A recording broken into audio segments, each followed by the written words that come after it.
இப்போ என்ன கேள்வி கேட்டாங்கன்னா, நம்ம ஒரு நிர்வாகத்தில் இருக்கிறோம், அங்கே சர்வதேச பிறையை பின்பற்றினாங்கன்னு சொன்னால் நாம் என்ன செய்யணும் அப்படின்ற மாதிரி ஒரு கேள்வி கேட்டிருக்கிறாங்க. இப்போ இது சம்மந்தமாக நான் உங்களுக்கு முன்னாடியே தெரியப்படுத்தினேன். ரசூல்லாவுடைய அந்த கட்டளையை ஒற்றுமையாக நம்ம செயல்படுத்துறதுக்கு இப்போ இருக்க நமக்கான வழிமுறை என்ன? இந்தியாவை பொறுத்த வரைக்கும் பார்த்திங்கன்னா, இந்த இஸ்தியாத் விஷயத்தில் தமிழகமாக இருக்கட்டும், மற்ற மாநிலங்களாக இருக்கட்டும், பிறை விஷயத்தில் நம்ம பகுதியில் பார்க்கக்கூடிய பிறையை எடுக்கணுன்ற கருத்தை தான் காலங்காலமாக என்ன செய்கிறாங்க, செயல்படுத்தி கொண்டு வர்றாங்க. இந்த சர்வதேச பிறைன்ற கான்செப்ட் இங்கே இல்லை.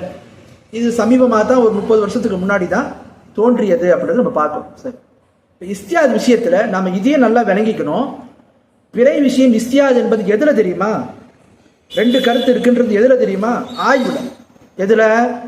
ஊர் பிறையா சர்வதேச பிறையா என்பதில் ஆய்வு ரீதியாக கருத்து வேறுபாடு இருக்குது. நடைமுறைன்னு வரும்போது அங்கே நாம் என்ன பார்க்குறோம் அப்படின்னு சொல்லி பார்த்தீங்கன்னா, இஸ்லாமிய உம்மத்தில் யாரெல்லாம் இந்த பிறை விஷயத்தை ஆய்வு செஞ்சாங்களோ அவங்களில் எந்த ஒருவருமே நடைமுறைன்னு வரும்போது ஒரு விஷயத்தை ஆய்வு செய்வாங்க. உதாரணத்துக்கு ஊர் பிறையை இமாம் ஷாஃபி மதபில் ஊர் பிறையை சரி காண்றாங்க. மற்ற மதபுகளில் சர்வதேச பிறையை சரி காண்றாங்க. சர்வதேச பிறைனா என்ன? எங்கேனும் தகவல் வந்தா, இன்னைக்கு இருக்கிற மாதிரி கால சூழல் அப்படிலாம் இல்லை, வேறொரு பகுதியிலேருந்து வருது அப்படின்றதா அதை எடுத்துக்கலாமா இல்லையா அப்படின்றதுல கருத்து வேறுபாடு இருக்குது. இப்போ இந்த 2 கருத்து வேறுபாட்டில் பார்த்தீங்கன்னா, எந்த ஒரு அறிஞரும் இஸ்லாமிய வரலாற்றில் முன்னாடியும் சரி, சமகாலத்தில் வாழக்கூடிய அறிஞரும் சரி, எந்த ஒருவருமே நடைமுறையில் இதை செயல்படுத்தும் போது ஒவ்வொருவரும் அவருடைய கருத்தின் அடிப்படையில் செயல்படலாம்னு சொல்லவே இல்லை. ரசூலுல்லாஹ்வுடைய ஹதீஸ் நமக்கு அனுமதி தரல, ஒற்றுமையாக கொண்டாடணும் சொல்லப்படுது. 2வது, இஸ்தியாதை பற்றி பேசின இஸ்தியா செய்த அறிஞர்கள் கூட நீங்கள் பார்த்தீங்கன்னா 2 கருத்து இருக்குது, இதில் அவங்களுடைய விருப்பப்படி செயல்படலாம்னு சொல்லவே இல்லை. எல்லாரும் என்ன, ரசூலுல்லாஹ் சொன்ன நோக்கத்தின் அடிப்படையில் ஒற்றுமையாக ஒரே முறையில் தான் போகணுன்றதான் என்ன செய்கிறாங்க. அப்போ அந்த அடிப்படையில் நாம் பார்க்குறோம். அதனால தான் பார்த்தீங்கன்னா பிறை விஷயம் இஸ்தியாத் என்பது ஆய்வில் இந்த கருத்தா அந்த கருத்தா, அந்த ஆய்வை நம்ம நடைமுறைன்னு எடுக்கும் போது அங்கே நம்ம என்ன பார்ப்போம், ஒரு நாடே ஊர் பிறையைத்தான் எடுக்குதுன்னு சொன்னால் அந்த கருத்து தான் போகும். ஒரு நாடே சர்வதேச பிறையை சரி காணுதுன்னா அங்கு வாழக்கூடியவங்க அதை எடுப்பாங்க. இதற்கு உதாரணம், இந்தியாவில் நம்ம வாழ்கிறோம். இங்கே என்ன, சர்வதேச பிறை யாரும் சரி காண்றது கிடையாது. இங்கே இருக்கக்கூடிய பெரும்பான்மையான மக்கள் ஊர் பிறை தான். இப்போ நம்ம இங்கே இருந்தால் ரசூலுல்லாஹ் சொன்ன அந்த கட்டளையை ஒற்றுமையாக நிறைவேற்றுவதற்கு நம்ம கிட்ட இருக்கக்கூடிய ஆப்ஷன் என்ன? ஊர் பிறை தான். நமக்கு மாற்று கருத்து இருக்கலாம், சர்வதேச பிறை சரின்ற கருத்து இருக்கலாம். நடைமுறைன்னு வரும்போது தனித்து செயல்பட முடியாது. ஏன்னா அங்கே ரசூலுல்லாஹ் சொன்ன நோக்கம் மாறுது. இப்போ நம்ம இங்கே என்ன செய்வோம், ஊர் பிறை அடிப்படையில் தான் போவோம். அதே மாதிரி இப்போ ஒருத்தர் யுஏஇல இருக்காரு, துபாயில் இருக்காரு, ஷார்ஜாவில் இருக்காரு, அங்கே என்ன பண்ணுவாங்க, சவுதியில் மற்ற இதில் பிறை பார்த்தா அவங்க அறிவிப்பு செய்வாங்க. அதுதான் பார்க்குறோம். குறிப்பாக சவுதியில் பார்த்து அறிவிப்பு செய்வாங்க. அதை எடுத்துக்கிட்டு ஒருத்தர் அங்கே வாழ்கிறாரு, அவர் வாழக்கூடிய ஒரு ஊர் பிறையில் இருக்கிறாருன்னா, நம்ம ஊரை பார்க்கவே இல்லை, துபாயில் பிறையே தெரியல, நான் என் பெருனா கொண்டாடுறேன், நான் என் நோன்பு ஆரம்பிக்கிறேன்னு சொல்ல முடியாது. அங்கே அவர் என்ன செய்யணும், அறிவிச்சிட்டாங்கன்னா எடுத்துக்கொள்ள வேண்டும். ஏன், அங்கே இருக்கக்கூடிய மக்கள், தலைமை, முஸ்லீம்கள் எல்லாரும் சர்வதேச பிறையை எடுத்துக்கிட்டு போகிறாங்க. அப்போ அங்கே போகணும். அப்போ அதைத்தான் நம்ம சொல்கிறோம், நடைமுறைன்னு வரும்போது இதில் 2ல் ஏதாவது ஒரு கருத்தை தான் எடுக்கணும். எப்படி எடுக்கணும்? பெரும்பான்மையான மக்கள் எந்த கருத்துக்கு உடன்படுறாங்களோ அதுக்கு உடன்படணும். அதுக்கு மாற்றமாக நாம் போகக்கூடாது.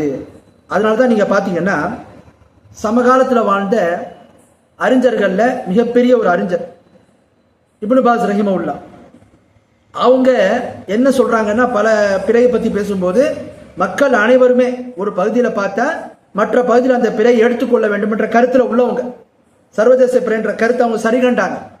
ஆனாலும் கூட அவங்க தன்னுடைய தீர்ப்புகள் என்ன கொடுத்தாங்கன்னு சொன்னால், நீங்கள் வாழக்கூடிய பகுதியில் மக்கள் அதற்கு உடன்படவில்லை என்றால், அந்த கருத்தை எடுத்துக்கலன்னா, பெரும்பான்மையான மக்கள் அதை எடுத்துக்கலன்னா நீங்கள் என்ன செய்யணும், அதை குறித்து பாருங்க. அல் லஜ்னத்து தாயிமான்னு சொல்லிட்டு ஒரு அபிஷியலான ஃபத்வா குழு, அதில் அவங்க சொல்கிறாங்க, யஜிபு அலைஹி ஐ யஸூமு மஅன் நாஸ் வ யுஃப்திரு மஅன் நாஸ் வ யுஸல்லுல் ஈதைனி மஅல் முஸ்லிமீன ஃபீ பிலாதிஹிம்.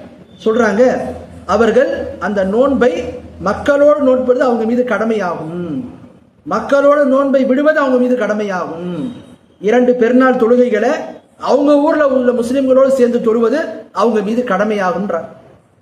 அப்போ இந்த கருத்தை நம்ம பார்க்குறோம். இந்த கருத்து நமக்கு என்ன விளங்குதுன்னு சொன்னால், நாம இந்த பிறை விஷயத்துல நம்ம பகுதியில் ஊர் பிறையில இருக்கிறதுனால நடைமுறைன்னு வரும்போது நம்ம பகுதி மக்களோட தான் போகணும். சர்வதேச பிறை இங்க யாரும் ஃபாலோ பண்ணல. ஏன் ஃபாலோ பண்ண தப்பா? சிலர் ஊர் பிறையின் அடிப்படையில் செயல்பட்டாலும் நாங்க தனித்து செயல்படுறோம்னா செயல்படக்கூடாது. ஏன், என்ன காரணம்? ரசூலுல்லாஹ் சொன்ன நோக்கம் மக்களோடு சேர்ந்து கொண்டாடணும். ஒண்ணு. ரெண்டாவது, இஸ்தியா செய்த அறிஞர்கள் யாருமே நீங்க பாத்தீங்கன்னா ஒரே ஊர்ல 2 நாள் நீங்க தனித்தனியா பெருநாள் கொண்டாடிக்கிடுங்க, உங்களுக்கு சர்வதேச பிறையா நீங்க செயல்பட்டுக்கிடுங்க, நீங்க ஊர் பிறையா அதுக்கு மாத்தமா நடந்துக்குங்கன்னு சொல்ல எந்த ஒரு அறிஞரும், ஆய்வு செய்தவங்க மாற்று கருத்துல இருந்தாலும் நடைமுறைன்னு வரும்போது பெரும்பான்மையான மக்களுக்கு உடன்பட வேண்டும் சொல்றாங்க. அதுக்கு ஒரு ஆதாரம் தான் ஷேக் பின் பாஸ் ரஹ்மத்துல்லாஹி ஃபத்வாவை நான் உங்களுக்கு தெரியப்படுத்தினேன். அப்ப நல்ல ஒண்ணை விளங்கிக்கணும், நம்ம பகுதியில் ஊர் பிறைனும் போது இங்க சர்வதேச பிறையை செயல்படுத்தக்கூடாது. ஏன்னா இஸ்தியா செய்த எந்த ஒரு அறிஞருமே ஒரே ஊர்ல பிறை என்பது இஸ்தியாத் விஷயம்தான், அதனால 2 பெருநாள் கொண்டாடிக்கலாம்னு சொல்லிட்டு உலகத்துல எந்த ஒரு அறிஞரும் சொல்லவும் இல்லை, அப்படி ஒரு தீர்ப்பை சரிகானவும் இல்லை. அதை தவறுன்னு தான் சொல்றாங்க. தமிழ்நாட்டில் உள்ளவங்க தான் அதை பத்தி ஒரு சில விஷயங்கள் விளங்காதனால ஆரம்பத்தில் இதை போய் ஒரு தீவிரம் தெரியாம போயிட்டாங்க. மற்றபடி பாத்தீங்கன்னா உலகத்துல எந்த ஒரு இஸ்லாமிய அறிஞர்கிட்ட போய் நீங்க கேட்டாலும் எங்க ஊர்ல பெரும்பான்மையான மக்கள் ஒரு நிலைப்பாட்டில் இருக்கிறாங்க, அதுக்கு மாத்தமா நாங்க ஒரு சில கூட்டத்தினரோ அல்லது தனித்தோ நாங்கள் போலாமான்னா இப்படி போகக்கூடாதான் சொல்லுவாங்க. ஏன், இஸ்லாமிய முறையில பெருநாள் நோன்பு பெருநாள் இல்லை என்பதுனா என்ன, கூட்டாக நிறைவேற்ற வேண்டியது. அப்போ ஒரு பகுதியில் மக்கள் எதை எடுக்கிறாங்களோ அதுதான் போகணும், அதுக்கு மாத்தமா போகவே கூடாது. அதுக்கு மாத்தமா போறதுக்கு யாரும் இஸ்தியா செய்யவும் இல்லை, இஸ்தியா செய்யறவங்கள அதுக்கு கூடாதுன்னு தடையும் போடுறாங்க, அது ஹராம்னு சொல்றாங்க. அந்த அடிப்படையில் நம்ம பகுதியில ஊர் மக்கள் பெரும்பான்மையான மக்கள் கொண்டாடும் போது நாம தனித்து போறது மார்க்க ரீதியா இது தடை செய்யப்பட்ட ஒன்று. விளங்குதுங்களா? ஏன்னு சொன்னா இஸ்தியா விஷயத்தை பொறுத்த வரைக்கும் நீங்க பாத்தீங்கன்னா இப்ப சர்வதேச பிறையின் அடிப்படையில் ஒருவர் இஸ்தியா செய்யறார், இஸ்தியா செய்து சர்வதேச பிறையின் அடிப்படையில் பெருநாளை கொண்டாடுவது வாஜிப்னு சொல்ல முடியுமா? முடியாது. இஸ்தியா விஷயத்தை கொண்டு வந்துட்டு வாஜிப்லாம் உறுதிப்படுத்த முடியாது. கட்டாய கடமை நிரூபிக்க முடியுமா? முடியாது. அப்படி நிரூபிச்சாருன்னா மற்றவங்க எல்லாம் பாவி ஆயிடுவாங்க. அப்ப இஸ்தியா விஷயத்துல அவருக்கு அது சரின்னு பட்டு அவர் செயல்படுத்தலாம், அவ்வளவுதான். அது எப்போ மற்றவங்களுக்கு எந்த விதமான பாதிப்பு ஏற்படுத்தாத வகையில. அப்போ பிறையை பத்தி நான் முன்னாடியே பார்த்தோம், இஸ்தியாதா இருந்தாலும் ரசூலுல்லாஹ் கூட்டா நிறைவேற்ற சொன்னாங்க. ஒண்ணு. அப்ப இளமைக்கு என்ன விளங்குது? பிறை விஷயத்தை பொறுத்த வரைக்கும் இங்க நாம அதை சர்வதேச பிறை என்பதை வாஜிப்னு சொல்ல முடியாது, ஊர் பிறையின் அடிப்படையில் பின்பற்றுவது வாஜிப்னு சொல்ல முடியாது. ஆனா எதை வாஜிப்னு சொல்ல முடியும்? முஸ்லிம்கள் அனைவரும் ஒற்றுமையா கொண்டாடணும் வாஜிப்னு சொல்ல முடியும். ஒண்ணு. ரெண்டாவது, முஸ்லிம்களுக்கு மத்தியில பெருநாள் என்ற பேர்ல நோன்புன்ற பேர்ல பிரிவினை ஏற்படுத்த கூடாது, அது ஹராம் என்பதை உறுதியா சொல்ல முடியும். விளங்குதுங்களா? அப்ப பிறை விஷயத்தை பொறுத்த வரைக்கும் பாத்தீங்கன்னா அதுல ஒற்றுமையா கொண்டாடுன்றது கடமை, பிரிவினை ஏற்படுத்த கூடாது என்பது ஹராம், பிரிவினை ஏற்படுத்தி தடை செய்யப்பட்ட ஒன்று. அப்ப பிரிவினையை ஏற்படுத்தி கடமை அல்லாத விஷயத்தை செய்யறது என்பது மார்க்கத்துல ஹராமாகும், பாவமாகும்.